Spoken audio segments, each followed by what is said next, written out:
Изборите поминаа со низа инциденти, меѓутоа кон крајот на изборниот ден тие сепак не влијаја за тоа дали овие избори ќе бидат регуларни или не. Меѓутоа, она што е поинтересно и многу поважно е што Еди Рама, председател на Социјалистичката партија, досегашниот премиер, по се изгледа извојува голема победа. Овие според оние првични неофицијални резултати.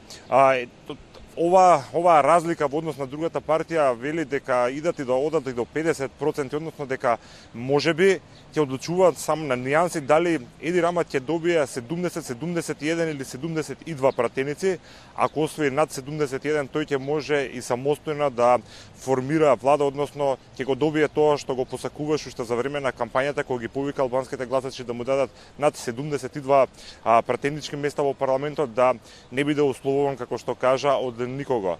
Ова е навистина изненадувачки висока победа на Еди Рама, во предвид дека предизборните анкети говореа дека трите најголеми партии во Албанија, ЛС и Демократската партија и Социјалистичката партија, немаат толку голема разлика во однос на рейтинзите, односно процентот на гласачи кои кажа дека ќе гласат за една од овие три политички партии.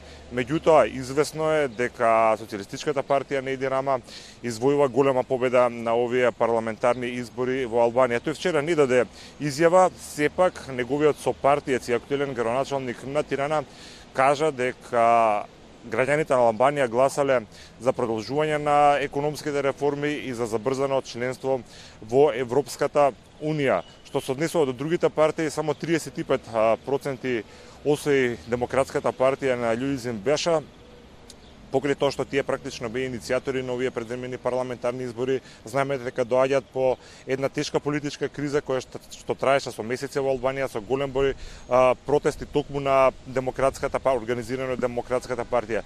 Исто така слаб резултат направи и партијата на председателот Илир Мета, ЛСЕ, според овие првични неофицијални резултати, освои само околу 17% од гласовите. Меѓутоа, сега ќе имаме, ако се потврдат овие резултати и ако испадне дека Еди Рама има, да речеме, 70 пратеници, дека сепак ќе мора да најде некоја коалициона партија за да ги достигне бројката од над 72 пратеници, евентуалната нова коалиција, секако за да може да го добие мандатот за формирање на новата влада. Имам интересна ситуација во однос на тоа што ниту една од политичките партии кажа дека нема да коалицира со Социјалистичката партија додека председател на таа партија е Еди Рама. Така што ова ќе биде навистина еден интересен постизборен период, имајќи во предвид, како што кажав, дека најверојатно ќе има околу 70 пратеници Еди Рама, со тоа ќе мора да бара партија со која што ќе ја формира новата влада.